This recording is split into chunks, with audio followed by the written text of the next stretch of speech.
반갑습니다. 오대영 라이브 오대영입니다. 소환일이 다가오자 피의자인 전직 대통령 부인의 요구사항이 하나둘 늘고 있습니다.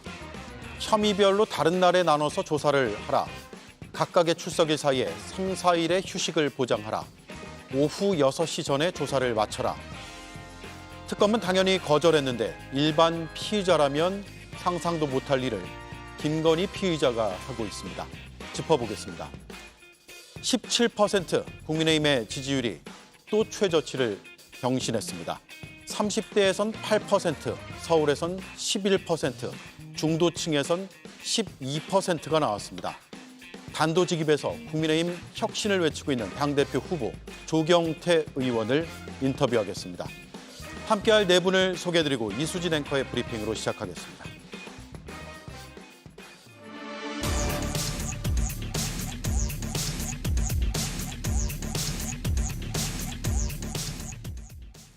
특검에 대한 김건희 여사의 요구가 점점 더 많아지고 있습니다. 오늘 김건희 씨 변호인이 각 혐의별로 다른 날에 나누어 소환 조사하고 각 소환 조사 사이에 최소 3, 4일의 휴식 일정을 보장하고 오후 6시 전에는 조사를 종결해달라는 취지의 의견서를 제출하였습니다. 특검은 법과 원칙에 따라 소환 조사를 진행할 예정입니다. 건강이 좋지 않으니 하루에 하나의 혐의만 조사를 해라. 조사와 조사 사이에는 최소 사흘의 휴식을 보장하라. 또 오후 6시 전에는 끝내라. 이런 요구를 하고 있는 거죠. 특검은 법과 원칙대로 하겠다며 선을 그었습니다. 황당한 건 이런 요구를 하는 게 김 여사뿐이 아니라는 겁니다.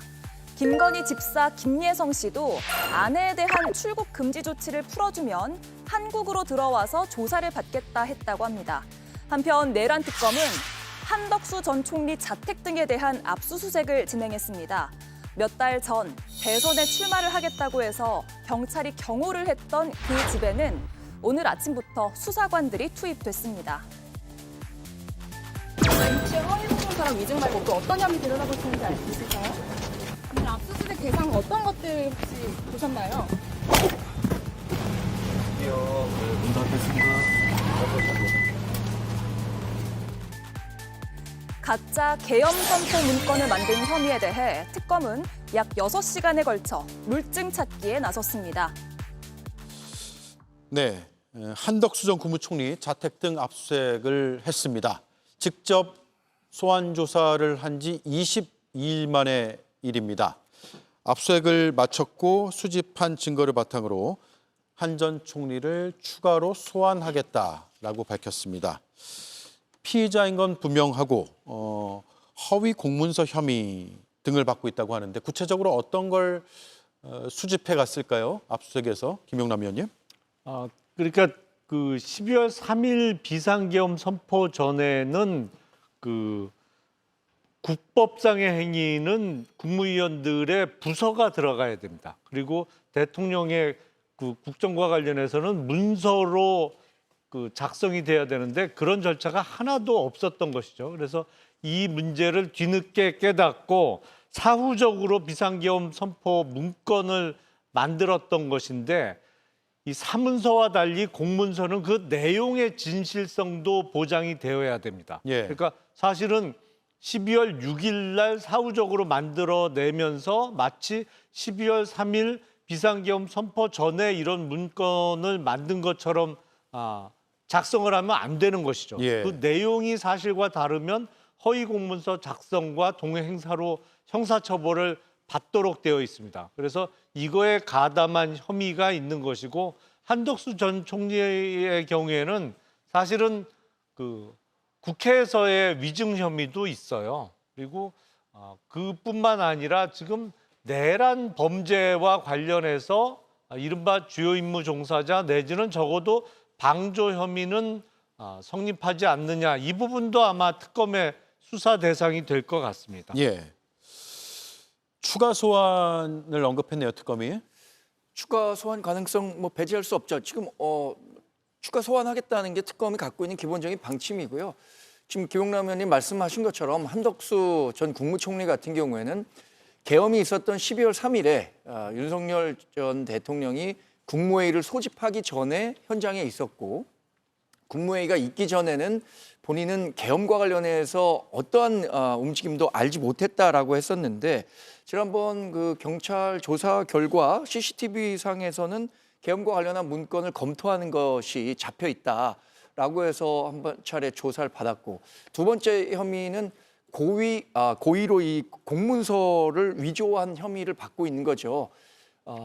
국무회의를 부서해야 하는데 계엄 선포와 관련해서 부서가 이루어지지 않았기 때문에 계엄 선포문과 관련해서 강의구 전 부속실장이 작성한 계엄 선포문에 대해서 사인을 한 후에 이것이 다시 문제가 될 수 있다고 판단해서 그것을 폐기하라는 지시를 한 것으로 알려져 있잖아요. 예. 그것이 전반적으로는 공문서 위조 등의 혐의가 적용될 수 있다. 그래서 지금 뭐 피의자 선상에서 조사를 받게 되는 상황에 놓인 것으로 알고 있습니다. 예, 헌법 82조를 보면 대통령의 국법상 행위는 문서로 하고 국무총리와 관계 국무위원이 부서, 즉 서명을 해야 된다 이렇게 나와 있죠. 예, 바로 이 점 때문에 민주당에서는 계엄 해제 의결 이후에 부서가 안 돼 있다. 그리고 즉시 국회에 통보를 해야 되는데 통보도 하지 않았다라는 어떤 절차상의 문제들을 지적을 했었죠. 한덕수 전 총리의 경우에는 계엄 전후의 행적이 모두 문제가 된다고 생각합니다. 예. 계엄 전에는 선포 전에 8시에 불렀다는 거 아닙니까? 계엄 선포는 10시 한 반 전후로 됐던 것이고 근데 불러서 만류했는데 듣지 않아서 국무위원들을 더 모아서 얘기를 들어보자라고 본인이 해서 더 불러 모았다는 거죠. 그런데 그것이 지금 와서 생각해 보니까 대통령을 만류하려는 게 아니라 국무회의의 심의를 거쳐야 하는 어떤 절차적 정당성을 확보해 주려는 그 알리바이를 만들어주기 위한 게 아니었냐라는 의혹을 받고 있는 거죠. 예. 그리고 나서는 말씀들 하신 대로 그 이후에는 제대로 부서가 안 돼 있고 하는 것들을 사후에 뭔가 허위 공문서 작성을 해가지고 이거 문제될 수 있겠다라고 폐기에 이르기까지 뭔가 주도적인 역할을 한 전 총리가 한 게 아닌가라는 강한 의심을 받고 있는 거죠. 게다가 계엄 해제 의결 이후에 나는 몰랐는데 내 호주머니 뒷주머니에 계엄 선포문이 있었네라는 황당한 얘기를 해서 CCTV를 통해서 책상에 있던 모든 문건을 걷어가고 했던 전혀 그 다른 의혹들이 CCTV를 통해서 밝혀졌잖아요. 그래서 계엄 전후에 모두 상당히 이거는 실제로 함께 가담한 정황도 보이는 것이고 방조를 혐의를 떠나서 그것을 넘어서는 적극적인 어떤 가담 행위처럼 보이기 때문에 압수수색한 물건들에 대해서 뭔가 분석을 하고 이후에 제3, 제4 소환하는 것은 뭐 당연한 수순으로 보입니다. 예. 계엄에 적극 가담한 인물로 보인다. 어떻습니까?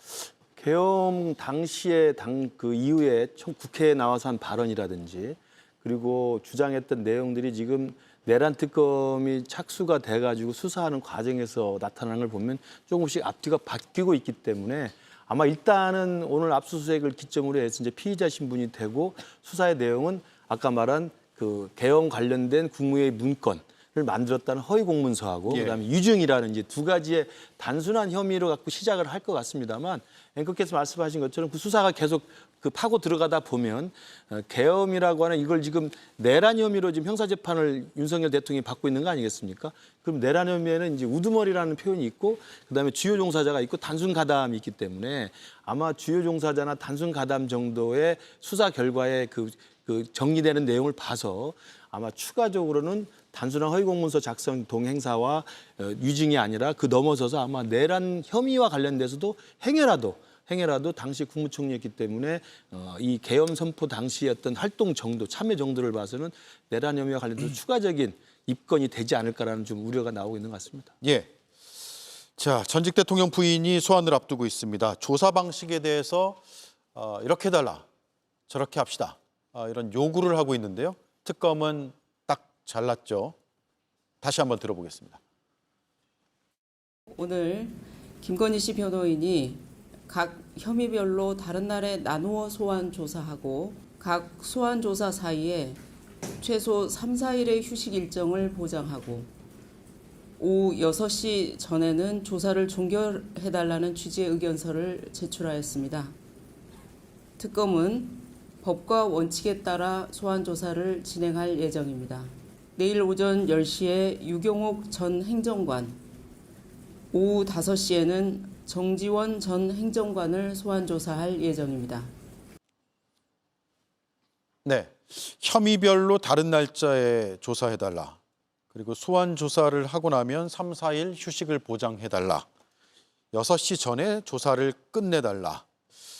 일반 피의자들이 이런 요구를 하는 걸 저는 보지 못했는데 왜 이럴까요? 특검 수사가 이제 닥쳐오니까 시간 끌기에 나선 걸로 보이나요? 어떻습니까? 일단 그 특검의 무슨 수사가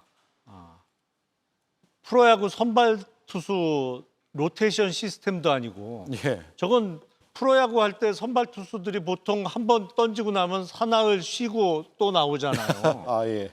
아니 그러니까 말도 안 되는 요구를 하고 있는 건데 제가 보기엔 저렇게 나누어서 짧게 조사를 받겠다는 것이 어차피 예.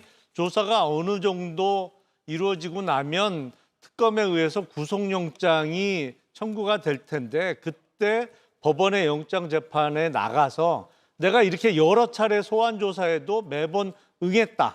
앞으로 재판이 열리더라도 꼬박꼬박 출석하겠다. 그러니 불구속으로 재판받게 해달라라고 하면서 구속영장 기각을 주장하기 위한 사유를 만드는 작업 같아요. 예. 지금 혐의별로 그 따로 조사를 해달라는데 지금 혐의가 최소한 16개 혐의입니다.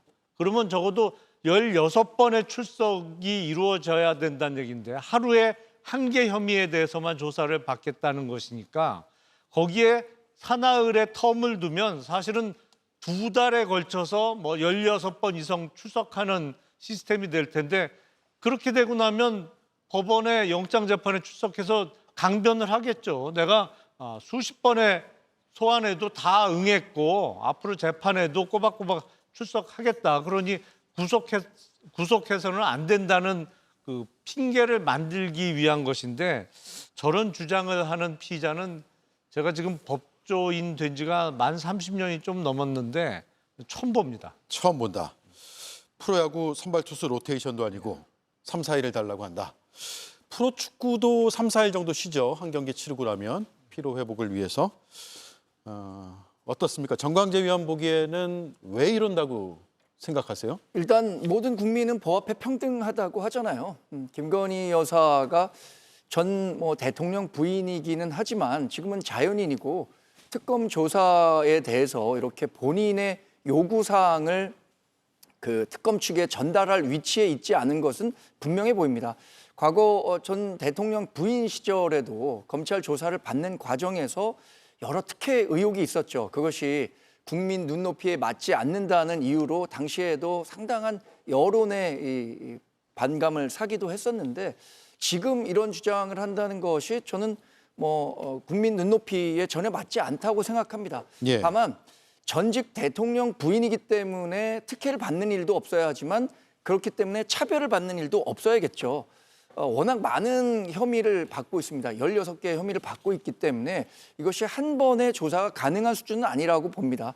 그렇다면 피의자의 방어권을 행사하는 정도의 수준은 특검에서도 고려해야 할 수 있다는 생각을 합니다. 다만 무리하게 이렇게 김건희 여사 측이 본인들이 희망하는 수준에서 조사를 해달라 이렇게 요구하는 것은 지금 현실에서는 맞지 않는 행동입니다. 예. 지난 화요일에 김유정 의원은 이런 논평을 했습니다. 대통령 부인이 아니라 서초동 사는 김모 씨일 뿐이다. 그러니까요. 이제 8월 6일 날 처음 조사받는 겁니다. 예. 처음. 그런데 이렇게 말이 많을 수가 있습니까? 저는 정말 어처구니 없는 요구들이라고 생각을 하고요. 본인이 무슨 나라를 구한 것도 아니고 정말 말이 안 되는 요구이지 않습니까? 그러니까 이거는 시간 끌기에 불과하다라고 생각하고요. 특히 혐의가 16개 그 이상일 수도 있죠. 인지 수사가 가능하니까. 그런데 한 번 출석해서 한 번에 한 건씩 다 조사가 가능하지도 않습니다. 워낙 광범위한 것들도 있기 때문에요. 이를테면 양평고속도로 관련해가지고 한 번 나가서 6시까지 그거 조사한다고 되겠습니까? 그리고 6시에 끝내달라라는 요구는 조사 열람까지 포함하는 거 아니에요. 그러면 2-3시에 맞춰야 된다는 거고 그것도 봐야 되는 거 아닙니까? 네. 이게 말이 되는 얘기를 해야죠. 본인이 역대급 영부인 아닙니까?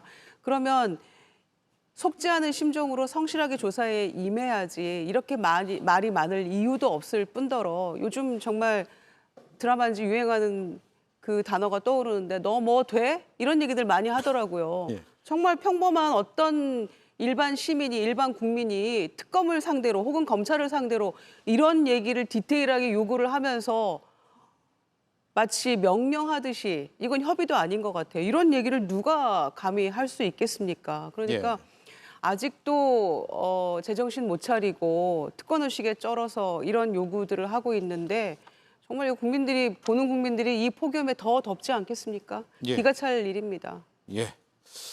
자, 그리고 측근들이 잇따라서 소환 조사 받고 있네요.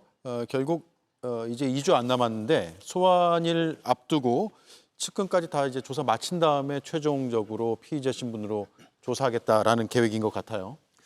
뭐 이제 김건희 여사와 관련된 이른바 김건희 특검이 뭐 혐의를 두고 있는 그 사건도 굉장히 많습니다만 굉장히 속도감 있게 진행이 되고 있습니다. 그렇기 때문에 아마 김건희 여사의 출두 날짜도 잡혀 있고 출두와 관련돼서 이제는 공개적으로 아마 국민들 앞에 포토라인에 쓸 가능성도 좀 높아져 보이는데요. 아마도 제가 생각할 때는 다양한 지금 김건희 특검의 혐의에 두고 있는 여러 가지 사건들을 여러 검사나 여러 특검보들이 다양하게 동시다발적으로 수사를 진행하지 않겠습니까? 그러다 보니까 아마 제 생각에는 김건희 여사 입장에서는 불려 나가서 소환에 응해서 조사를 받는데 이것도 물어보고 저것도 이렇게 할 수는 없는 거 아니겠어요? 예. 같은 날 또 같은 시간에는 하나의 사건에만 집중해서 수사를 받을 필요가 있다고 생각을 해서 아마 저런 요구를 한 것 같고 그리고 뭐 며칠 쉬겠다는 이야기는 제가 봐도 좀 너무 과도한 요구인 것 같고요. 6시 전에 끝내달라는 이야기도 사실은 과도한 요구인 것 같습니다. 제가 볼 때도 일단 출두 날짜를 서로 조율하는 것은 가능할 수가 있습니다. 정치인이거나 또는 좀 일정 정도의 과거의 전 대통령의 배우자였기 때문에 출두 날짜를 조율하는 것이 있을 수 있는 이야기지만 저렇게 디테일하게 며칠 쉴 수 있게 해달라, 몇 시에 끝내달라, 어떤 사건에서 언제 어느 날은 어떤 사건을 해달라 이렇게 구체적인 것을 협의하는 것은 제가 볼 때 좀 과도한 피의자로서의 요구인 것 같고요. 예. 그렇기 때문에 저는 국민들 눈높이에 맞게 할 때는 이제는 김건희 여사도 이제는 단순한 자연인으로서 그 중대한 혐의를 받고 있는 피의자이기 때문에 좀 더 겸허하게 그리고 좀 더 겸손하게 저는 수사에 임했으면 좋겠다는 말씀을 드리고 이 전에 이제 여러 가지 사건들에 대해서 전체적인 그 사전 조사는 다 이루어지고 있는 것이고 지금 아까 화면에 나온 것처럼 김건희 여사의 최측근이라고 불리는 여러 가지 행정관들이라든지 측근들에 대한 사전 조사가 또 소환이 지금 예정돼 있기 때문에 그들에 대한 소환 조사 이후에 김건희 여사를 직접 본인을 불러서 할 때는 그 조사된 내용과 자료를 바탕으로 아마 속도감 있게 수사를 추진하지 않을까 생각이 듭니다. 예. 자, 전직 대통령 부인뿐만 아니라 주변인들도 특혜를 원하는 듯한 요구를 하고 있습니다. 김예성 씨, 집사라고 불리잖아요. 김예성 씨가 지금 해외 나가서 도피 중인 것으로 판단이 지금 되고 있습니다만 아내가 출국 금지를 당했거든요. 아내의 출국 금지를 풀어주면 출석하겠다 이런 요구를 했다고 하네요. 뭔가 자꾸 거래를 하려는 듯한 그런 모습이 전직 대통령 부인뿐만 아니라 전직 대통령 부인의 측근까지 이러고 있어요. 그러니까 김예성 씨의 주장은 지금 아이들을 데리고 해외에 나가 있는데 아내 정 씨의 출국 금지를 풀어주면 아내 정 씨가 뭐 그게 베트남인지 태국인지 정확하게 모르겠습니다만 먼저 출국을 해서 자기하고 역할 분담을 하고 김예성 씨는 귀국하겠다는 취지예요. 근데 문제는 제가 보기에 아내의 출국 금지를 풀어주면 그 아내가 먼저 출국하고 나서 부부가 둘 다 안 들어오면 그다음은 어떻게 할 거예요? 사실은 그렇게 상황이 전개될 가능성이 매우 높아 보이거든요. 그러니까 처음부터 들어줄 수 없는 요구를 무리하게 하고 있다. 그리고 아내의 출국 금지를 빨리는 예상을 못했던 것 같아요. 그거를 좀 모면하기 위한 장꾀가 아닌가라는 생각이 듭니다. 예. 그리고 전직 대통령은 오늘 역시 건강상의 이유로 내란 혐의 재판에 나오지 않았고요. 특검도 나가지 않고 재판도 안 나가고 페이스북에 글은 올라오고 이런 상황입니다. 그래서 강제 구인 말고는 이제 직접 조사할 방법이 없어 보이기도 한데 이런 가운데 또 하루에 두세 번꼴로 변호인 접견을 하면서 에어컨 방을 쓰고 있다. 이런 보도도 나왔어요. 두세 번 정도 하루에 변호인 접견. 이것도 역시나 일반적인 피고인이면 가능하지 않을 것 같은데 어떠세요? 그래서 이게 이제 법적 테두리 안에서 가능하니까 변호인들이 와서 접견하고 예. 에어컨 켜진 시원한 방에서 접견하는 것 같습니다만은 지난 7월 10날 재구속이 됐잖아요. 그리고 지금 이 통계가 18일까지 16번 그 에어컨 있는 방에서 접견을 했다는 건데 예. 거의 그러면은 본인 방에 있지 않았다는 거 아닙니까? 그냥 거의 접견실에서 살다시피 한 것 같은데 변호사들도 저는 이게 그렇게 기꺼이 갈 수 있는 문제인가 싶어요. 매일 그럼 가야 돼. 번갈아서 지금 누군가가 이 로테이션 하면서 이 접견 장소에 가서 지금 윤석열 피의자와 함께 있어주는 거 아닙니까? 그런데 여기 이렇게 있으면서 재판을 성실하게 임하겠다고 하지 않았었습니까? 그런데 계엄 선포 이후 체포되고 그 이후에 법적으로 정치적으로 당당하게 임하겠다라는 본인의 약속을 단 한 번도 지킨 적이 없는 것 같아요. 그래서 그냥 세월만 보내려고 하는 것 같은데 근데 이런 모습은 좀 너무 과도하지 않습니까? 또 부인은 무슨 미주알 고주알 이런 거 다 해달라라는 그런 요구성 협의 아닌 협의를 특검에게 요구하고 있고 남편도 지금 접견실에는 가면서 재판에는 참석 안 하는 이런 모습. 재판에는 참석하겠다고 했잖아요. 그래서 구속적부심 할 때도 재판에 성실히 임할 테니까 그리고 그런 취지에서 본인이 구속 풀어줘도 된다. 재구속하지 말아달라. 이런 취지로 열심히 가서 응했던 거 아닙니까? 그런데 내란 재판에도 나가지 않고 특검 조사는 당연히 이제 기소돼 버렸으니까 재판으로 또 갈 것이고 이런 모습을 보면서 본인이 옥중 메시지 낸 거가 정말 고지고대로 들리지가 않고요. 거기에서 했던 것들은 정말 이 본인의 어떤 위기를 모면하려는 그냥 수사에 지나지 않았구나라는 생각을 다시금 하게 됩니다. 예. 그리고 윤상현 의원이 김건희 특검의 소환 조사를 앞두고 있습니다. 오는 일요일 출석 통보를 받고 나가기로 했다고 합니다. 관련해서 기자회견을 했는데요. 잠깐 보겠습니다. 저희 변호사님하고 일정을 조율해서 주말에 가기로 정했습니다. 특검 수사에 대해서 책임 있는 자세로 성실히 조사에 응하겠다 이런 입장입니다. 그거는 가봐야 알죠. 제가 그 명태균 공천 개입 의혹으로 알고 있습니다. 예, 명태균 공천 개입 의혹으로 조사를 받는 것을 알고 있다. 책임 있는 자세로 성실하게 응할 것이다 이렇게 밝혔네요. 예, 당연히 책임 있게 성실하게 조사에 응할 것으로 보이고요.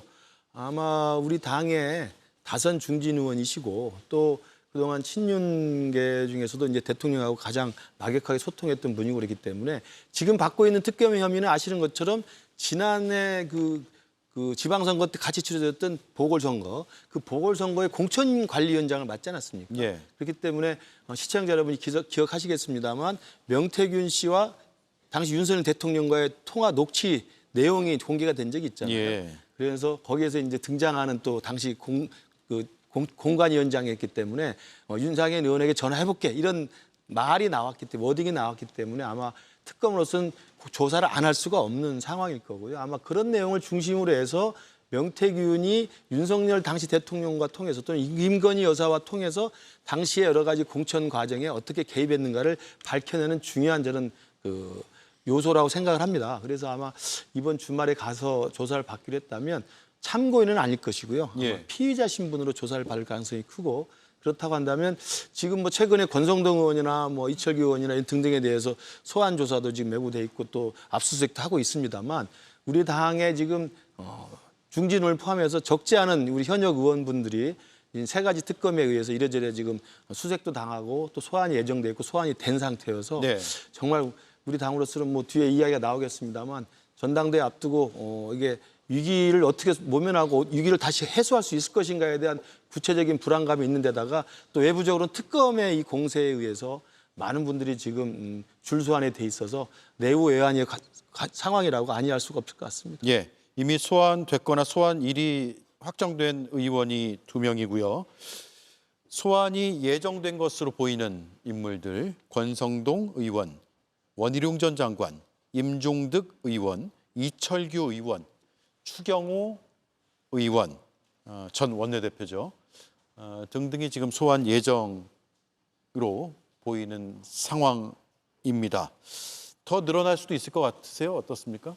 앞으로 더 늘어날 수 있죠. 사실은 내란 특검과 최상병 특검은 그나마 사안이 뭐랄까요, 좀 단순합니다만, 물론 내란 특검은 외환에 관한 죄까지 수사가 확대될 예정입니다만, 김건희 특검은 직접적으로 혐의만 해도 16개예요. 근데 그 16개 사안에 포함되지 않았던 캄보디아 관련한 의혹도 점점 커지고 있기 때문에 예. 이 수사 대상이 어디까지 확대될지 알 수가 없습니다. 근데 그게 당시 영부인이었던 김건희 씨 관련한 혐의입니다만, 여당이었던 국민의힘 의원들 중에 관여가 돼 있을 수 있는 사람들이 또 많이 있거든요. 그래서 잠재적으로 수사 대상은 계속 늘어나지 않을까라는 생각이 듭니다. 예, 전당대회 영향이 있을까요?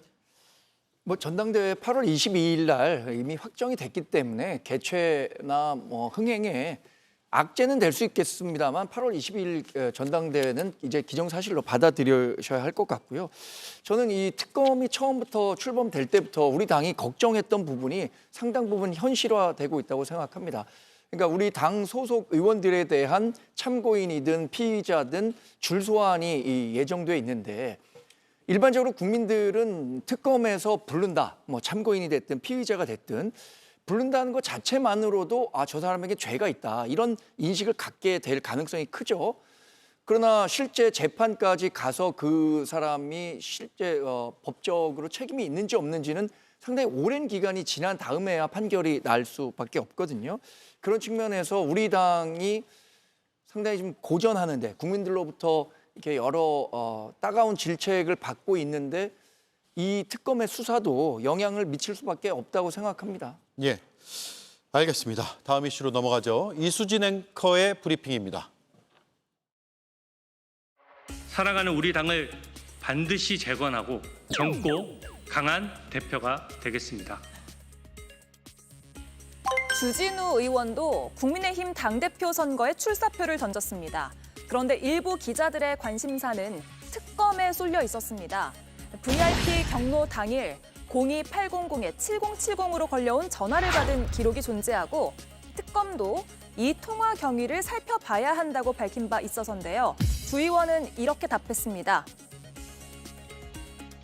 저는 그 사건과 아무런 관련이 없기 때문에 당당하고, 사실 그 방송사 두 곳에 대해서 이미 법적 조치를 하겠다고 이미 한 군데는 했고 나머지는 하겠다라고 입장을 올려놓은 상황이고요.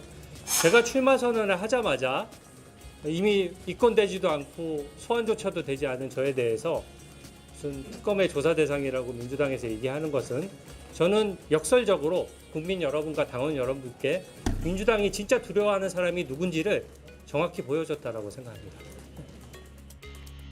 한편 한동훈 전 대표는 이번에는 불출마 선언을 했습니다.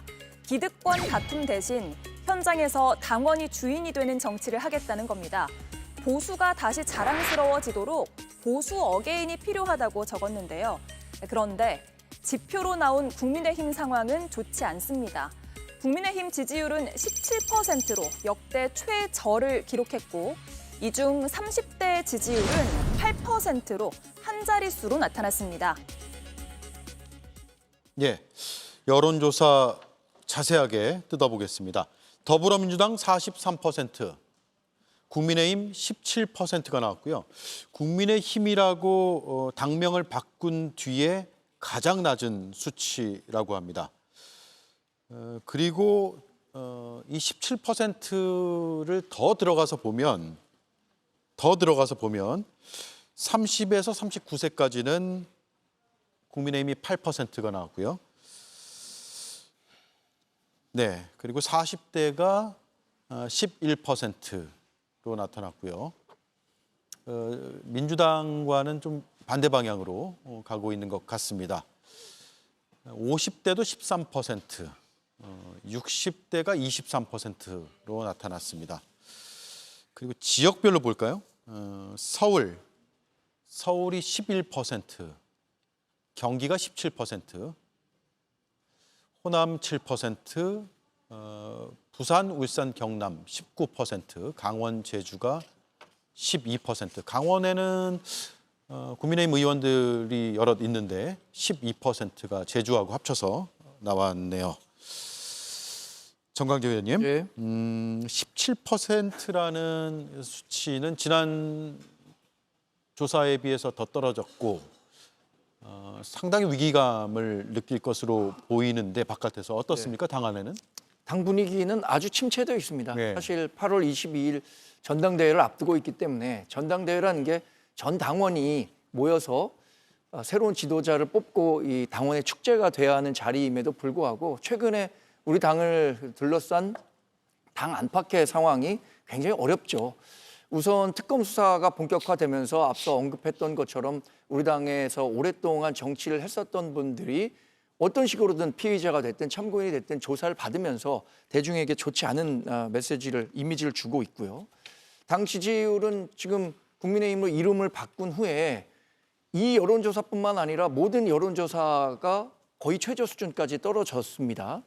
사실 불과 한 달 반 전에 있었던 대선에서 우리 후보가 41.15%를 얻었는데 한 달 반 정도밖에 지나지 않은 시점에서 우리 당의 지지율이 이렇게 큰 폭으로 떨어졌다는 것은 대선 이후에도 우리 당에 대한 그 시각이 더 따가워졌다는 것이잖아요. 근데 그 원인을 놓고 보면 대선 패배의 원인을 반성하고 쇄신하겠다는 메시지인 대신에 당내의 당권 경쟁에만 치열하게 몰두하고 있는 것 아니냐.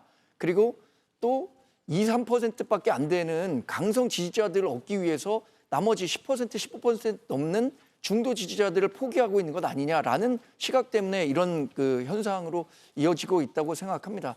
저는 뭐 앞으로 이런 상황이 얼마나 더 지속될지 모르겠지만 이 근본적인 원인은 우리가 불법 계엄과 탄핵과 관련해서 국민들께 책임 있는 목소리를 충분히 내지 못했다고 생각하는 사람이기 때문에 당 대표 선출을 계기로 이런 과거와 절연한 메시지를 주고 앞으로 나아가겠다는 메시지를 반드시 계속해서 지속적으로 내야 한다고 생각합니다. 예, 이 조사가 지난 월, 화, 수 어제까지 사흘간 이뤄졌고요.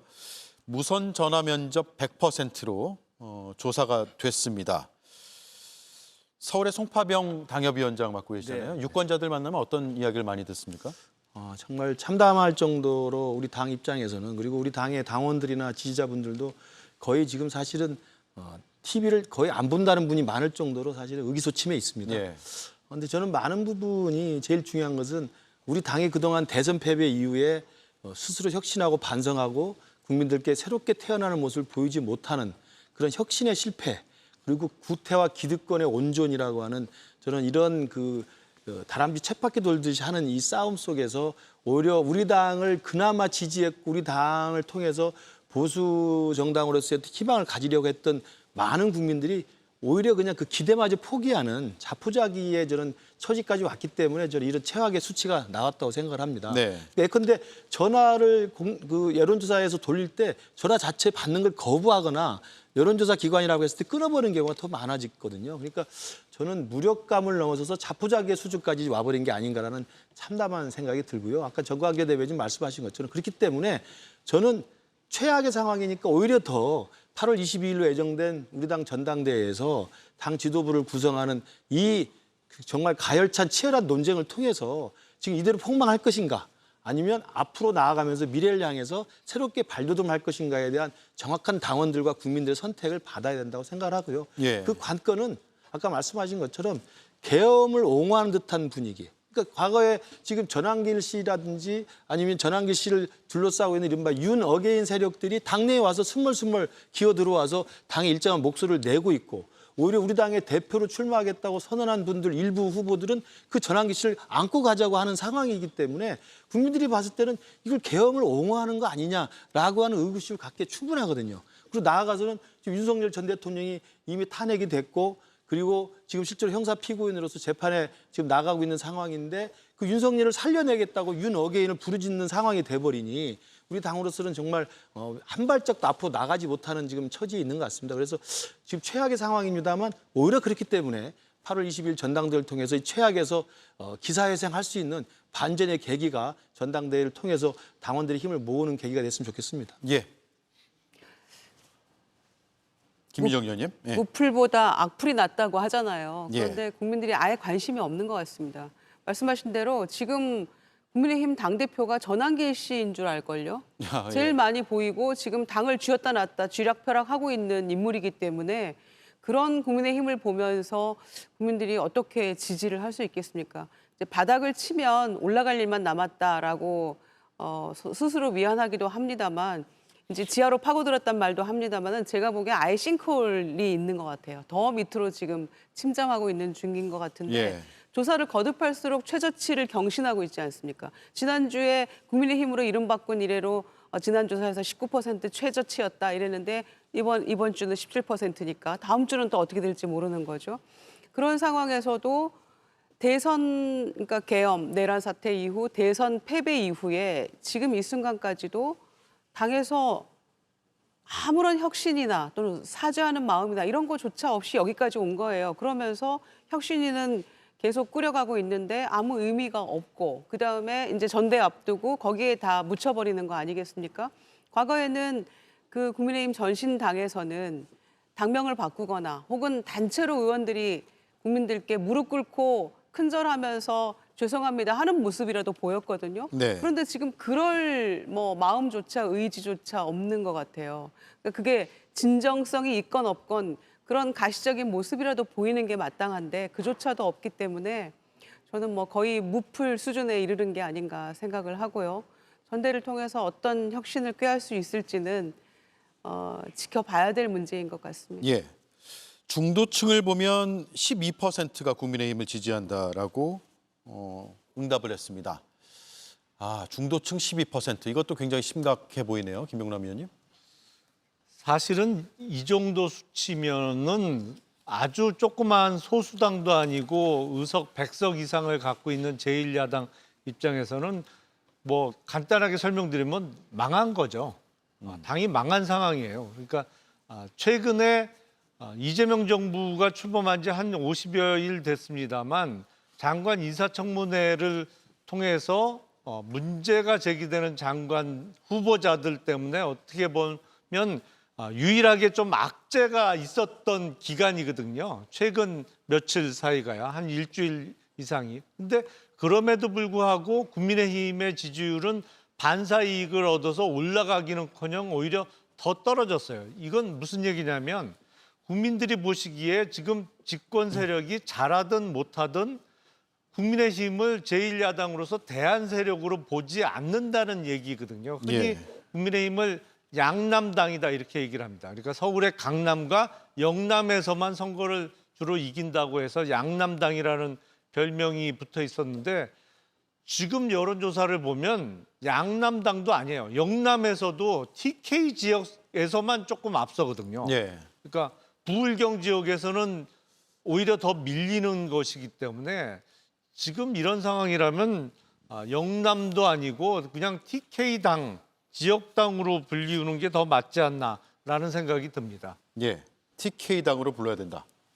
평소 이런 그 발언을 들었다면 제가 발끈해서 반박을 했을 텐데 지금 드러난 여론조사와 관련한 성적표만 놓고 보면 이런 평가가 어쩌면 가장 정확한 진단이다라고 인정할 수밖에 없는 부분이 있습니다.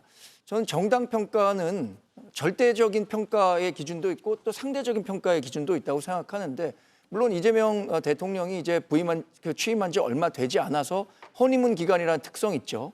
또 우리 당의 지지자들이 아까 TV도 보지 않을 정도로 여론조사 전화가 온다고 하더라도 다 외면하는 경우가 많을 겁니다. 근데 그런 특수성을 감안한다고 하더라도 지금 기록하고 있는 우리 당의 지지율은 정말 처참한 수준이죠. 저는 앞서 말씀드린 것처럼 우리가 지금 당장 급하다고 우리 당의 강성 지지자들 목소리 큰 2, 3%를 안기 위해서 중도에 있는 20, 30%의 이 계층을 포기하고 있다. 이런 결과가 지금 정당 지지도 특히 중도층 지지율 12%로 나타나고 있다고 생각하기 때문에 결국에는 우리가 외연 확장을 위한 노력하지 않으면 안 되고요. 그리고 메신저로서의 신뢰를 확보하려는 노력이 필요하다고 생각합니다. 그러려면 뭐 지금 당내에서 혁신위원회를 통해서도 얘기가 되고 있고 주진우 의원이 당대표 선거 출마를 선언하면서도 전 정권 실패에 관여했던 사람들은 적어도 지금 당장 정치 은퇴를 하지는 않더라도 백의종군하는 자세 이런 것들이 나와야 그래도 반등의 기회를 마련할 수 있지 않을까 이렇게 진단해 봅니다. 예. 자, 그런데 극우 논란이라고 표현해야 될까요? 최근 전한길 씨를 초청해서 논란이 불거졌죠. 윤상현 의원이 오늘 고개를 숙였습니다. 사과를 했습니다. 다만 자세히 들어보면 전한길 씨를 품겠다는 의지는 여전했습니다. 들어보시죠. 전한길은 윤석열 대통령을 절연하듯 절연해야 된다. 이런 당내 기류를 알고 있습니다. 그러나 저는 절연이고 단절하는 거에 대해서 반대합니다. 그때는 가만히 있다가 지금 와서 절연하라 단절하라. 이것은 비겁한 정치 행태입니다. 어떤 사람을 인적 청산하죠. 좋아요. 청산하십시오. 저 목을 치라고 하지 않습니까? 제 목을 치십시오. 저부터 먼저 치십시오. 그거는 제가 혁신위에 가서 공개적으로 그분들하고 대화를 하면서 제 입장을 전달하겠습니다. 예, 전한길을 품어야 된다라는 뜻으로 읽히죠? 그러니까 지지율이 이렇게 나오는 거 아닙니까? 예. 지금 오선의 중진 의원이 그러니까 딱 보면요. 윤석열에서 전한길로 얼굴이 바뀐 것 같은 그런 생각이 들어요. 예. 혹은 윤석열은 전한길 이렇게 동일시하고 있다는 생각이 들거든요. 이 두 사람에 대해서. 그러니까 저런 지경이고 중진 의원의 지금 생각이 정론관에서의 어떤 기자회견을 통해서 드러나고 있는 거기 때문에 국민들이 보시기에 지지율 이것도 지금 저 수준이라면은 많이 나온 거예요. 한 자릿수 안 내려간 게 다행이다. 오히려 그렇게 생각할 정도인 것 같거든요. 그리고 전당대회를 앞두고도 지금 여전히 친윤이니 반윤이 지금 어느 시절인데 지금 아직도 친윤, 반윤, 찬탄, 반탄 얘기를 하고 있더라고요. 그래서 출마한 그 후보자들도 지금 다 그 얘기에 아직도 머물러 있기 때문에 아직 멀었다라는 생각이고 예. 이런 상태면은 다음 주 가면 더 떨어지죠. 그러니까 윤상현 의원의 저부터 제 목을 치십시오 해놓고 그다음에 뭐 너부터 책임져라 하는 건 또 혁신이 아니다 이런 얘기를 해요. 그러니까 이게 앞뒤가 안 맞는 이야기이고 너부터 책임져라 하는 게 혁신이 아니라고 하면서 제목을 치십시오 하면 내 탓이오 하면서 저는 다음번에 불출마하겠습니다 정도가 되어야만 진정성 있게 느껴지는 거 아니겠어요. 그러니까 예. 본인 스스로도 맥락 없는 얘기를 하면서 국민들이 보시기엔 그냥 궤변인 것 같습니다. 예. 전한길 씨가 지금 전당대회 나온다고 발표한 건 없었죠. 뭐 그런 류의 이제 그 뉘앙스를 풍긴 적은 있습니다만 입당은 된 걸로 지금 확인이 됐습니다만 우리 당원 당규상 보면 입당한 지 3개월 정도가 지나야 그리고 당비를 3개월 납부해야만 지도부의 그 최고위원이든 당대표는 출마할 자격이 있기 때문에 지금 형식적으로는 자격 자체가 없는 상태입니다. 당규상 자격이 없다. 그렇죠. 예. 그리고 지금 송원석 비대위원장조차도 지금 극우화 논란이 커지고 있기 때문에 전한길 씨의 언행에 대해서 서울시당에서 아마 그 당원으로서의 적격한지 부적격한지를 지금 심사해서 처리 방침을 보고해 봐라라고 이야기를 해놓은 상태이기 때문에 저는 전한길 씨가 우리 당에서 제대로 당원으로서의 가입해서 활동하거나 또 이번 전당대회에 출마할 가능성은 저는 그렇게 낮다고 보고요. 그러나 출마 여부와는 상관없이 지금 이미 전한길의 이 후폭풍에 그냥 우리 당이 휘말려 들어가 있습니다. 근데 그 전한길 후폭풍에 들어가도록 우리 당의 성문을 활짝 열어준 사람이 누굽니까? 그게 윤상현 아까 나온 의원이십니다. 예. 그러니까 아까 화면에 나온 것처럼 저 때가 언제였냐면 윤희숙 혁신위가 우여곡절 끝에 다시 만들어져서 혁신을 무슨 내용을 할 것이냐를 고민하고 있는 그 시기에 갑자기 국회 윤상현 의원이 저 이른바 윤어게인 세력, 부정선거 음모론을 확신하고 있는 세력들을 우리 국회에 끌어들여서 축사를 하게 해주고 송원석 비대위원장이 오게 하고 거기에 몇몇 대통령 관제 앞에 가서 그 체포영장을 막았던 분들이 가서 앉아 있는 꼴을 만들어 놓은 거예요. 그때부터 사실은 급격하게 전환길 논란의 소용돌이 속으로 우리 당이 빨려 들어간 겁니다. 그리고 그 와중에 김문수 후보는 출마 선언하면서 전환기를 안고 가겠다. 또 장동희 후보도 나와서 전환기를 내가 끝까지 같이 가겠다라는 전환길 판이 깔아진 겁니다. 이제 그런 맥락이기 때문에 지금 윤상현 의원이 나와서 자기는 자기부터 치라고 합니다만 그 당 지도부가 바뀌면 저는 윤상현 의원에 대해서 과연 진짜 잘못이 있으면 책임을 물을 수도 있다고 생각합니다. 중요한 것은 윤상현 의원이 저런 말씀을 지금 하고 있지만 제가 지금 기억하는 건 작년입니다. 오래되지도 않았습니다. 2024년 7월 달 전당대회 윤상현 의원이 당대표 후보로 나왔습니다. 그때 나왔던 구호가 뭐였냐면 창조적 파괴였습니다. 예. 수직적 당정관계 청산이었습니다. 혁신의 아이콘이었습니다. 그분이 왜 저러고 있는지 우리 당에 이래서 저는 안 된다고 생각합니다. 예.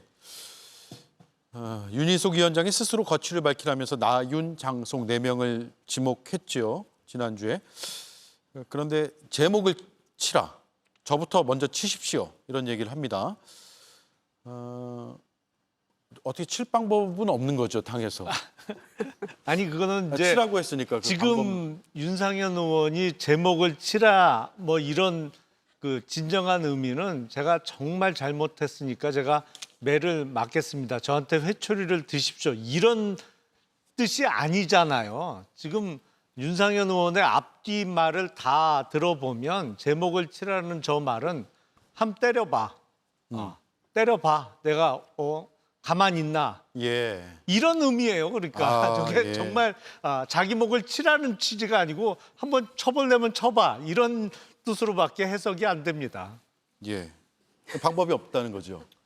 그렇죠. 사실 현역 국회의원을 어떤 식으로 출당시키거나 정말 뭐 이러지 않은 하려면 이상? 출당을 시키거나 의원직에서 쫓아내야 되는데 일단 그거를 국힘의원들이 다음은 내 차례가 되지 않을까라는 두려움 때문에 예. 그걸 안 할 것 같습니다. 예. 근데 방법은 사실은 새로운 혁신의 지도부가 만약에 들어선다면 없지는 않습니다. 지금 김종혁 전 최고위원을 지금 징계위에 회부했다는 윤리위에 회부했다는 거 아니겠습니까? 네. 그러니까 사실은 당무감사를 한다든지 아니면 어떤 특정한 사안에 대해서 윤리위원회에 제소가 되면 윤리위원회에서 그 내용에 대해서 감사를 해서 정말 징계 사유가 있다고 한다면 출당 권유, 제명까지도 사실은 징계가 가능한 상황입니다. 그래서 저는 모르겠습니다. 아까 우리 당이 지금 어떻게 새롭게 쇄신의 길로 갈 것인가에 대해서 우리가 서로 의견을 모아야 됩니다만 대표적이고 상징적인 인적 청산은 없이는 사실은 불가능합니다. 예. 출발 자체가.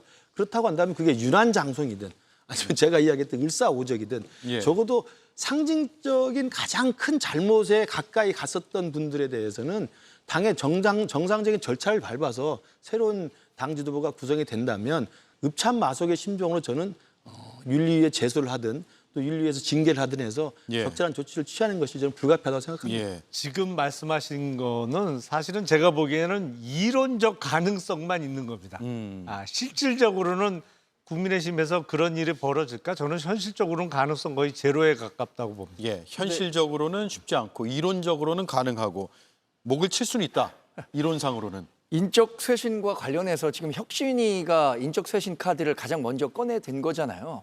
근데 혁신위원회는 그 민주적 권한의 정당성의 정도가 굉장히 약합니다. 예. 그러나 이번 당대표 선거를 통해서 새로 선출되는 지도부는 당원의 결정에 따라서 위임된 권한을 갖고 있기 때문에 어떤 지도부가 들어서느냐에 따라서 우리 당의 혁신 강도와 속도는 굉장히 달라질 거라고 생각합니다. 예를 들어서 탄핵에 찬성했었던 사람이 새로운 지도부를 구성하게 된다면 저는 전한길 씨나 아니면은 탄핵과 관련해서 또 부정선거와 관련해서 옹호하는 듯한 발언을 했던 사람들에 대해서는 충분히 윤리위원회가 개최될 가능성도 있다고 봅니다. 그러나 반대의 경우, 그러니까 탄핵에 반대했던 사람이 새로운 지도부를 구성하게 된다면 이런 포용의 정도가 그 오른쪽으로 훨씬 더 많이 가 있기 때문에 그렇게 되기 어렵겠죠. 그래서 이번 전당대회가 굉장히 중요한 의미를 갖는다고 생각합니다. 예. 한동훈 전 대표는 불출마 의사를 밝혔네요. 8월 당대표 선거에 출마하지 않는다. 우리 당을 진짜 보수의 정신으로부터 이탈시켜 극우로 포획하려는 세력들과 단호히 싸울 것이다. 출마로 싸우는 게 아니라 출마 안 하고 싸우겠다라는 것 같아요. 극우 세력, 누구를 의미하는 걸까요? 예, 대표적으로 이제 아까 제가 말씀드린 전환길 변수가 2주 전인가요? 지지난주에 주말에 저 사건이 터지면서 그 급격한 소용돌이 속으로 우리가 빠져들어가서 네. 극우화되는 우리 정당에 대한 수많은 사람들의 이제 우려가 나왔던 거고요. 그리고 거기에 이제 제가 아까 말씀드린 전당대회 당대표로 출마하겠다는 분들조차도 전환길과 손을 맞잡는 모습이 되면서 극우화에 급격하게 편입돼 버리는 지금 상황이 됐기 때문에 아마 오늘 전대 불출마를 선언했던 한동훈 대표의 그 SNS에서의 극우에 대한 이야기는 전환길 발 극우화의 우려를 저는 표명한 거라고 생각을 합니다. 예. 그래서 저도 개인적으로는 지금 상황에서는 찬탄 반탄에 대한 논쟁을 뛰어넘어서 우리 당이 극우화로 가는 것을 막아야되겠다는 좀 공통의 저는 그 공감대가 있다고 보고요. 우리 그 시청자분들이 좀 기억을 못하실지 모르겠지만 우리 당이요. 과거에 전당대회 때 그 지난번에 김기현 대표를 뽑을 때는 당시에 신의 한수의 신혜식이라는 극우 유튜버를 부적격 판정으로 탈락시킨 정당이고요. 네. 바로 작년에 한동훈 대표를 당대표로 뽑는 전당대회 때는 가세연의 김세희 유튜버가 최고위원 출마 도전을 했습니다만 부적격 판정으로 컷오프를 시킨 정당입니다.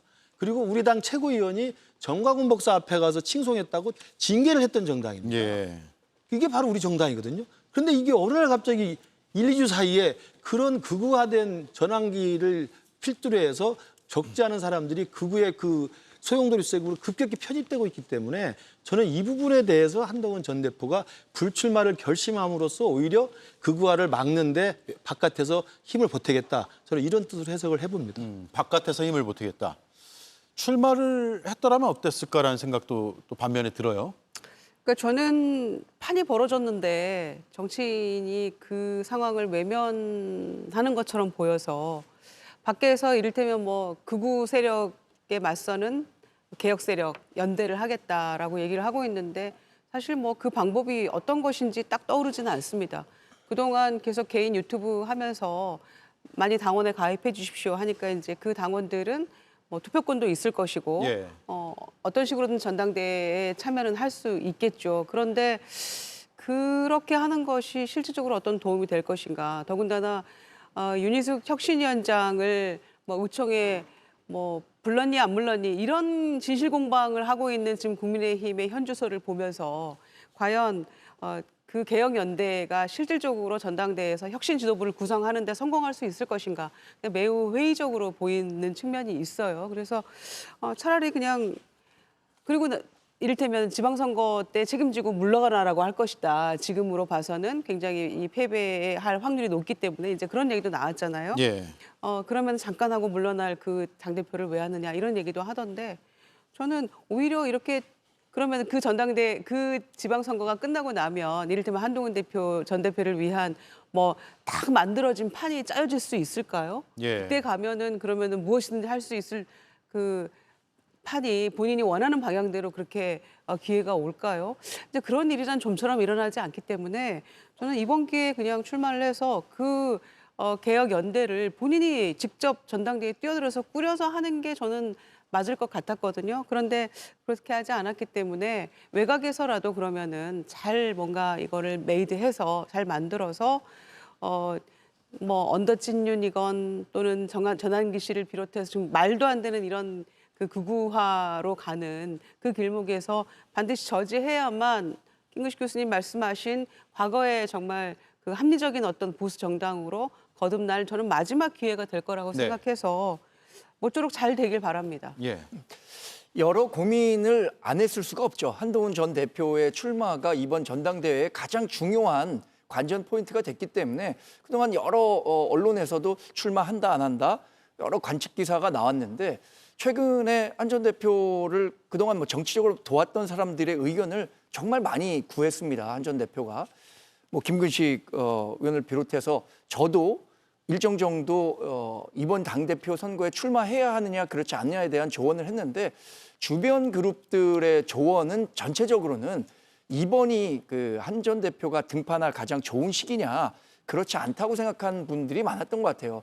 지난번 그 총선을 앞두고 비대위원장에 취임했을 때 한 전 대표가 이런 얘기를 했습니다. 9회 말 투아웃에서는 볼이 좀 스트라이크가 아닌 것 같아도 과감하게 쳐야 한다고 해서 비대위원장을 맡았는데 과연 지금의 정치 상황이 한 전 대표에게 9회 말 투아웃까지 몰린 상황이냐 아니면 새로 더 정치적 재기를 할 수 있는 좋은 기회가 앞으로 있는 거냐 판단이 좀 달랐을 것이라고 생각하고요. 예. 당 밖에서 당이 극우화되는 것을 막겠다고 하는 것은 어쨌든 지금 당원 배가 운동을 열심히 하고 있잖아요. 당의 전체적인 분위기를 바꿀 수 있는 노력.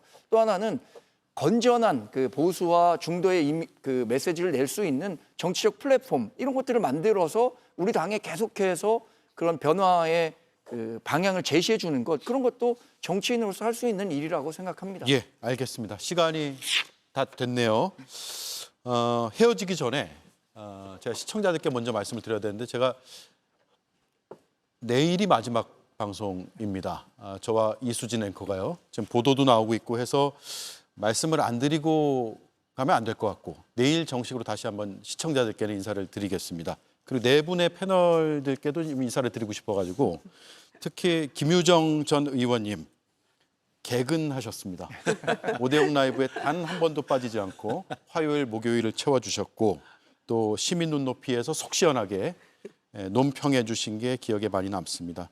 김용남 전 의원님은 법조인이고 또 정치인이고 그래서 되게 풍성하고 정확하고 적확한 그런 해설을 꼼꼼하게 해주셔서 제가 많이 배웠습니다. 고맙습니다. 그리고 김근식 교수님 당안의 문제도 같은 잣대로 날카롭게 비판해 주신 점을 시청자들께서도 상당히 높게 평가하시는 걸로 알고 있습니다. 풍부한 해설도 잘 들었고요. 우리 정강재 위원님 저하고 단도직입 인터뷰로 만나면서 인터뷰에서 시작해서 화요일, 목요일 이렇게 고정 패널로 활약을 해주셨는데요. 좋은 논평 감사하게 생각하고요. 앞으로도 응원하겠습니다. 네 분께 감사드린다는 말씀 드리고 마치겠습니다. 고맙습니다.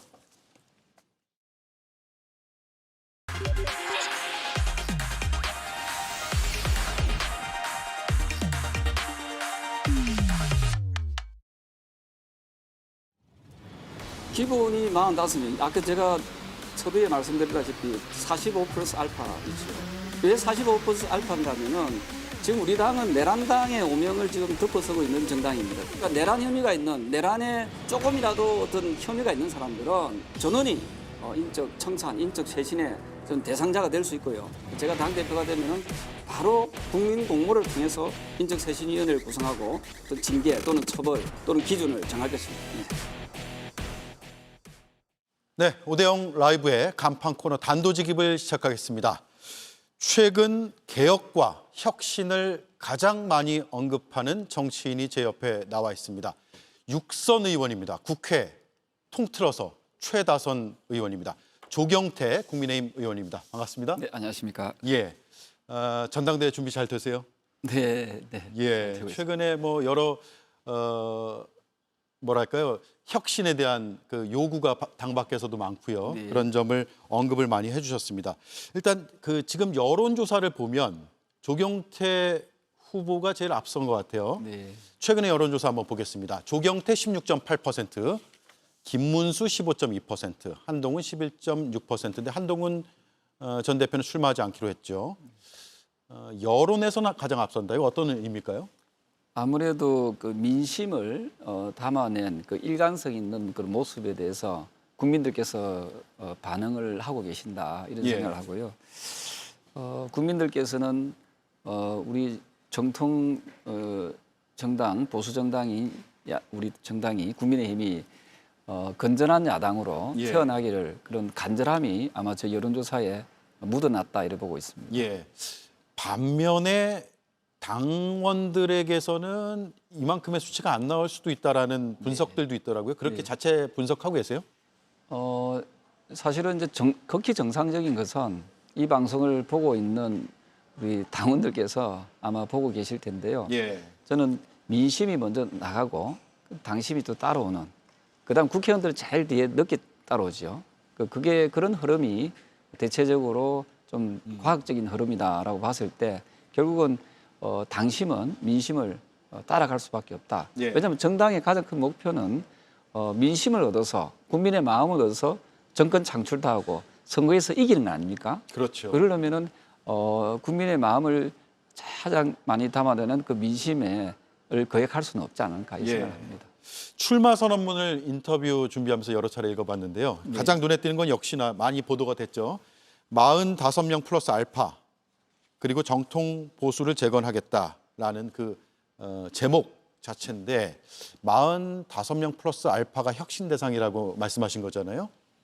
어떤 기준입니까? 45. 45분이 지난 1월 6일 그 윤석열 전 대통령 체포하러 갈 때 예. 간제에서 막았었던, 본인은 막아서지 않았다 하지만은 어쨌든 국민들 눈에는 이것을 막았었던 그런 분들이라고 판단하고 있는 것 체포를 같습니다. 저지하려고 했다. 저지하려고 했던 그분들이 45분이거든요. 이분들은 전원이 다 인적 청산, 인적 쇄신의 그 명단에 오를 수밖에 없습니다. 예. 그래서 이분들과 플러스 알파, 우리 당을 어떤 당내의 민주주의라든지 자유민주주의를 훼손했던 그런 분들이 있다면은 저는 과감하게 저는 인적 쇄신을 통해서 청산해야 된다, 예. 이런 입장입니다. 예.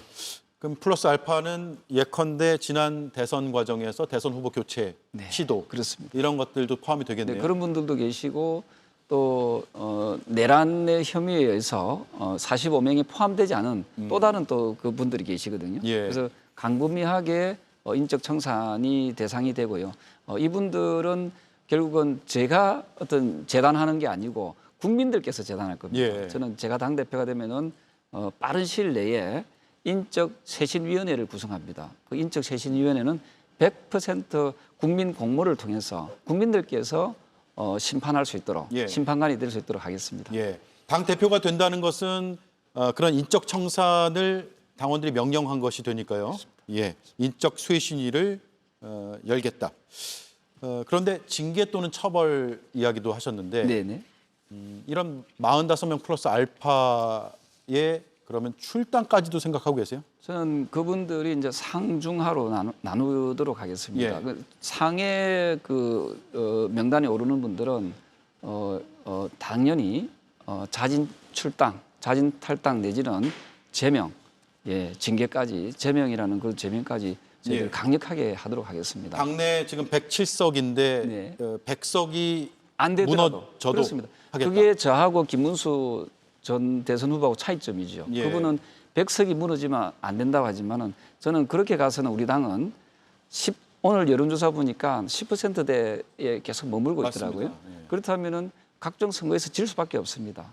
저는 107석으로서 10몇 %의 정당보다는 한 90석 정도 가지고 한 40% 정당 지지율을 가진다면 어느 것을 선택하겠습니까? 예. 우리 저 시청하고 계시는 국민의힘 당원 여러분, 보수층을 또 지지하는 또 국민 여러분, 어느 층을 지지하겠습니까? 저는 후자를 선택할 수밖에 없다. 예. 왜냐하면 선거에서 이기려면은 우리는 정말 뼈를 깎는 그런 고통이 있더라도 예. 국민들이 그만하라 할 때까지 저는 인적 청산은 할 수밖에 없다. 이거는 필연적이다 이래 보는 거죠. 네.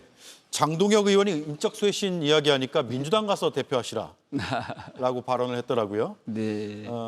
전당대회의 경쟁자이기도 하지만 지난 그 비상계엄 이후에 벌어졌던 그 뭐랄까요, 여러 일들에 대해서 조경태 의원님과는 전혀 다른 행보를 보인 인물이기도 합니다.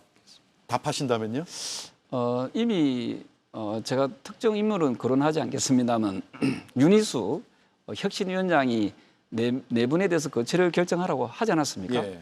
그 혁신안에 그 네 분의 거취가 아직도 불투명합니다. 그 속에 지금 거론하는 분이 포함되어 있지 않습니까? 저는 우리 당이 반드시 절연해야 될 세력들 3대 세력이라면은 부정선거 음모론자, 그다음에 윤어게인 추종자들, 그다음에 정강훈 목사 추종자, 이 세 세력들은 반드시 잘라내야 됩니다. 제가 당대표가 되면 국회의원뿐만 아니라 지금 우리 당에 침투해 있는 이건 반민주적이고 반개혁적인 인물들에 대해서는 이분들은 보수의 가치를 지키는 분들이 아니거든요. 이분들은 반드시 절연하고 도려내겠다는 거죠.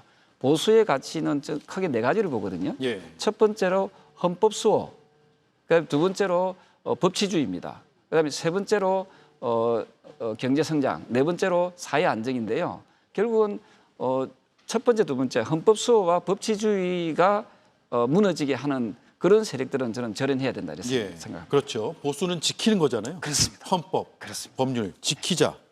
물론 진보도 헌법 법률을 지키자는 건 마찬가지고. 네, 그리고 12.3 비상계엄은 헌법재판소에서 위헌적이고 불법이라고 나왔습니다. 이미 예. 판결이 끝났습니다. 그런데 아직도 그것을 매달려 있는 세력들은 저는 보수라고 하지 않습니다. 왜 그럴까요?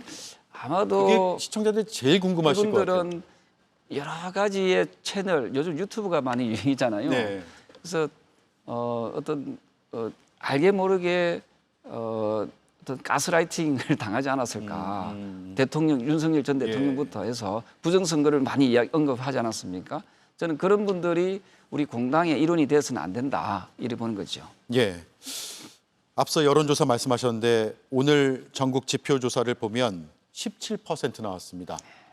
지역별로도 서울이 11% 나왔고 부산, 울산, 경남도 상당히 낮게 나왔잖아요. 부산의 지역구이시고 또 당 국회 전체 그리고 당에서도 역시 최다선 의원이시고 일종의 뭐 책임감 혹은 무거운 마음 이런 것들이 더 크실 것 같아요. 사실은 제가 당대표에 나오게 된 그 배경도 저기에 있는 겁니다. 제가 예. 집에 있는데 한 통의 전화가 왔어요. 이분은 막 정치를 하고자 하는 야심 있는 분이 아니지만 어쨌든 대한민국을 좀 걱정하시는 분이 전화가 와가지고 조 의원 지금 당이 참 어렵다. 이 보수가 무너지면 결국은 전체적으로 나라의 밸런스가 깨어지는 거 아니냐. 조 의원이 최다선 의원으로서 좀 출마하면 안 되겠느냐. 그분의 그 무거운 마음을 저는 거절할 수가 없었습니다. 그래서 제가 이번에 어쩌면 우리 국민들께서 저희들에게 마지막 기회를 준 건 아닌가. 이런 그 사명감을 가지고 제가 최다선 의원으로서 헌신해야겠다. 이런 마음으로 이번에 출마하게 된 거거든요. 지금 보이시면 아시겠지만은 부산 경남도 지금 19%밖에 되지 않지 않습니까? 지지율이. 네, 그렇다면은 저는 굉장히 심각한 그런 상황이고 내년 지방선거를 치르게 된다면은 저는 우리 당은 참패할 수밖에 없다. 이런 생각을 합니다. 부산, 울산, 경남 다 합쳐서 지금 그렇습니다. 19%이고 실제로 지역구에서 많은 유권자들 만나면 그런 걱정들을 꽤 많이 하고 있죠. 아마도 2018년도에 대구, 경북을 빼고는 다 삭설이 당하지 않았습니까? 아마 그런 상황이 다시 재현될 가능성이 매우 높습니다. 지금 우리가 혁신의 타이밍을 놓쳐버리면은 저는 2018년도 그 상황을 재현할 수밖에 없다. 그래서 제가 이런 그 절박한 마음에서 출마하게 됐다. 이렇게 보시면 되겠습니다. 안철수 의원과는 뭔가 더 논의가 있습니까? 100% 여론조사로 단일화 제안했지만 안 받아들이는 것 같더라고요. 저는 좀 더 제가 만나서 같이 좀 논의의 장을 만들어 보도록 하겠습니다. 어젠가 오늘도 뭐 반거부 연대를 만들자 이런 표현을 하셨는데요. 제가 제안한 거 어찌 보면 혁신파들이 모이는 원탁 회의를 하자. 이게 똑같은 논리, 똑같은 용어거든요. 따지고 보면 내용적으로 들어가 보면은 그렇다면은 혁신을 기대하거나 혁신을 바라는 이번 출마자들이라면 원탁 회의에서 모여가지고 우리가 하나된 목소리를 내야 된다 생각합니다. 이게 결선 투표 가면은 하나가 되지 않느냐라고 하지만 그거는 일종의 경쟁을 통해서 나타나기 때문에 시너지 효과가 그렇게 많이 안 나타나거든요. 제가 이야기가 하고 싶은 것은 누가 되더라도 우리가 하나로 뭉쳐서 가야만이 시너지 효과를 극대화시킬 수 있고 또 본선에서도 성공할 확률이 훨씬 높아진다 이렇게 보는 거지요. 한동훈 전 대표 출마 안 하겠다 오늘 의사 밝혔고요. 미리 상의하신 게 있나요? 며칠 전에 저하고 통화를 했습니다. 통화하면서 조만간에 거취를 결정하겠다라고 말씀을 하셨고요. 저 역시도 한동훈 대표가 우리 당에서 가지고 있는 상징적인 의미가 있습니다. 크게 한 가지를 말씀드리라면 위헌적이고 불법적인 비상계엄을 가장 빠르게 막아내는데 힘을 썼고요. 이 부분 때문에 우리 당을 위헌정당이라고 하기가 어렵게 만든 아주 상징적인 인물이고 또 우리 당을 또 개혁적이고 혁신적으로 이끌어 나가고자 하는 그런 마음을 가진 저하고는 어찌 보면 정치적 동지지요. 그래서 소중한 자산이다 이렇게 보는 거지요. 전당대회 과정에서 지지를 할 것으로 보고 계시고요. 제가 말씀드렸던 그 혁신을 우리가 같이 논의하고 또 같은 테이블에서 그러한 부분에 대해서 또 단일화도 하고 이러한 부분을 우리가 좀 더 국민들께 공감대를 형성하는 그런 원탁 회의를 제가 제안하지 않았습니까? 예. 저는 그 속에 반드시 포함되어야 될 그런 소중한 인물이라고 생각을 합니다. 네.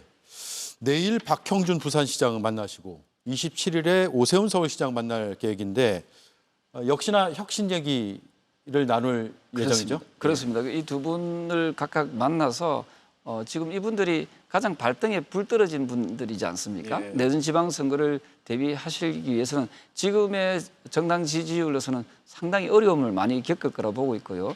제가 주장하는 이런 혁신한 어떤 어찌 보면 가장 어떤 혁신적인 그런 부분에 대해서 공감하지 않을까 예. 이런 생각을 합니다. 각각 만나서 또 그분들의 말씀도 들어보고 또 좋은 생각들이 있으면 그런 부분을 받아들이도록 하겠습니다. 예. 자, 주제를 바꿔볼게요. 강선우 후보자가 어제 자진 사퇴했잖아요. 네네. 보좌관과의 문제가 있었던 것으로 보이고 6선 최다선 의원이시기 때문에 수많은 이제 보좌진들을 경험하셨을 것 같고 어떻습니까? 보좌진들의 분위기가 국회에서 어땠고 앞으로 이런 그 논란이랄까요? 이런 것들이 재발하지 않기 위해서 국회 차원에서 할 일이 있을까요? 사실은 보통 우리가 국회 문화도 좀 지나치게 상하 개념이거든요. 네. 요즘 군대보다도 훨씬 더 상하 개념이 많고 좀 권위적인 그런 갑질 문화가 좀 많이 팽배해 있다 이런 생각입니다. 저는 물론 보좌진이 좀 부족한 데가 있죠. 예. 좀 화가 날 때도 있지만 또 그분들 나름대로 일터지 않습니까? 그 일터를 좀 존중했으면 좋겠다. 그 부족한 부분은 서로가 좀 이해하면서 좀 서로 좀 그것을 채워나가는 게 필요하다. 예. 그래서 특히 강선우 의원 같은 경우에는 후보자 같은 경우에는 여성가족부 장관 후보자였지 않습니까? 여성가족부의 의미는 사실은 상대적으로 사회적 약자, 그죠? 또 가족에 대한 그런 그 공동체 의식 이걸 좀 지닌 마인드를 가진 사람이 해야 되는데 그 자기 보좌진을 그렇게 갑을 관계로 이렇게 막대한다라고 판단하면은 저는 적절한 자리가 아니다 그렇게 판단을 했죠. 예. 그래서 본인 스스로가 물러난 것은 그나마 인사권자에게 부담을 덜어주는 그런 행위였다 이렇게 봅니다. 네. 한미 의원 연맹이 있습니다. 시청자들께서 약간 생소하실 수도 있는데 한국, 미국 의원들의 연맹이죠. 공동회장을 맡고 있습니다. 네네네. 지금 대미 특사단이 미국 가서 협상을 해야 되는 상황인데 네네. 어떤 점을 초점을 좀 맞춰서 해야 될까요? 조언 한 말씀 하신다면요. 사실은 지금 보시면은 위승락 실장이 지금 돌연 취소해서 좀 나오고 이런 좀 약간의 외교적으로 좀 위기 상황입니다. 예. 한미 관계에 있어서 그것은 협상 테이블에 놓을 수 있는 그 메뉴를 우리는 정확하게 인식을 못한 것 같아요. 예. 미국 트럼프 대통령은 좀 사업가 기질이 있지 않습니까? 그러면 좀 만족시킬 만한 그런 메뉴를 내세워야 되는데 그냥 좀 수송하는 차원에서 간세를 좀 깎아달라는 그런 차원에서 접근하면은 100% 실패하거든요. 예. 제가 2월 달에 제가 미국을 다녀왔습니다만 미국은 우리나라에 바라는 것들이 몇 가지가 있습니다. 첫 번째로 조선산업, 예. 두 번째로 원전을 비롯한 에너지 산업, 세 번째로 알래스카의 가스전 건설 사업입니다. 이 세 가지를 트럼프 대통령과의 협상 테이블에 올릴 수 있도록 좀 더 과감하게 어떤 메뉴들을 올렸어야 되는데 그런 부분이 좀 부족하지 않았을까. 예. 오늘 트럼프 대통령이 마침 일본에다가 LNG 가스 관련된 알래스카 개발에 대해서 언급하지 않았습니까? 네. 예, 저는 이 부분에 저는 답이 있다. 그래서 미국의 트럼프 대통령이 좀 바라고 있는 것을 우리가 먼저 좀 선도적으로 이 부분을 좀 치고 나갈 때 저는 정상적인 한미 외교 또 한미 정상이 이루어질 수 있다. 예. 이래 보고요. 제가 조만간에 한미의원연맹 회장의 자격으로 제가 만나보겠다는 그 친서를 지금 좀 작성할 계획에 있거든요. 아, 예. 우리 국회가 여야를 떠나서 국익적 차원에서 이런 문제를 해결하는데 최선의 노력을 다하겠다는 말씀드립니다. 예. 트럼프 행정부에서 정말 받아들일 만한 협상 카드를 준비해야 된다 이 말씀이네요. 그렇습니다. 예. 이재명 대통령이 내일 부산에서 타운홀 미팅을 가진다는 이제 보도들이 나오고 있는데 부산에서 지금 가장 큰 이슈는 뭐죠? 부산에서 가장 큰 이슈는 아무래도 해양수도 부산의 주제로 한 저 해양수산부 이전이거든요. 해수부 이전이요. 네네. 어쨌든 상대 정당이지만 잘하는 것은 잘한다라고 해야 되거든요. 부산이 경제적으로 아주 어려운 상황입니다. 우리나라 6대 강력시 중에서 유일하게 인구 소멸 위험지구입니다. 예. 그만큼 청년들이 많이 빠져나가고 있거든요.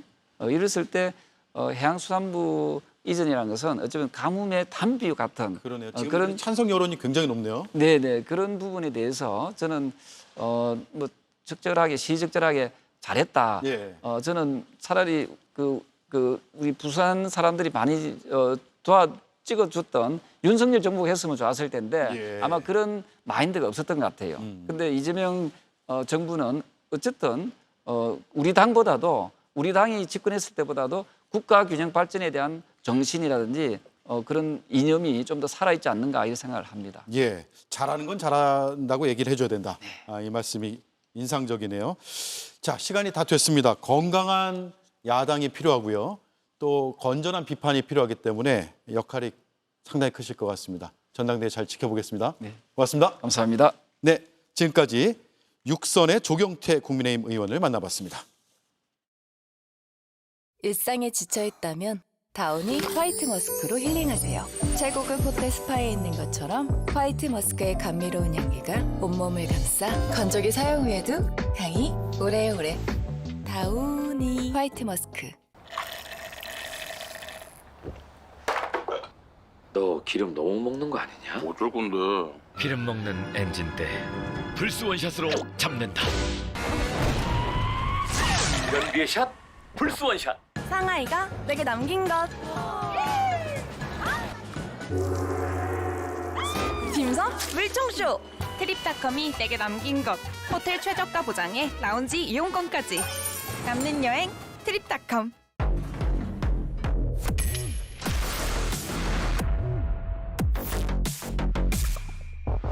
이런 피부 그걸 왜 기다려? 요즘 대세 올리지요. 17% 국민의힘의 지지율이 최저치를 또 경신했습니다.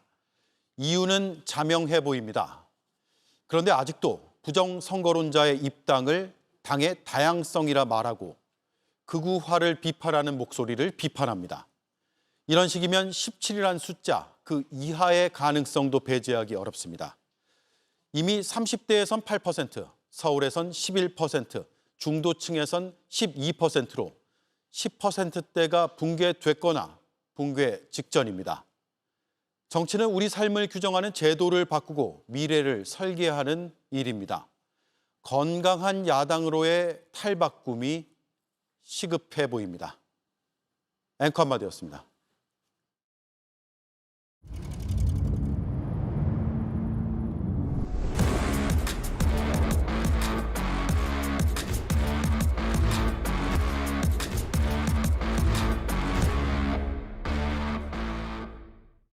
쭉 신부로 살까 했는데 켜졌다. 6시 꾸먹여 살리는 중. 어항 하나 보러 왔다가 집에 아쿠아리움 생겼다. 나의 취향 만능 알리익스프레스. 여보, 내 뉴케어 못 봤어? 잘 좀 찾아봐. 아침 대신 먹으려고 한 건데. 나와봐. 그게 왜 없어? 분명 있었는데. 또 그렇다. 균형 잡힌 영양 설계로 온 가족의 영양을 채우다. 뉴케어. 맵시크 캐롤라이나 리퍼의 화끈한 매운맛이 강렬하게 맵돌다가 시크하게 사라진다. 호시키 맵시크 치킨. 네, 오늘 자정 시사토론 논쟁이 방송됩니다. 최저 지지율을 기록한 국민의힘 현주소 짚어보겠습니다. 강선우 후보자 사퇴에 대해 토론도 하겠습니다. 5대0 라이브는 마치고 자정 조금 넘어서 논쟁에서 뵙겠습니다. 고맙습니다.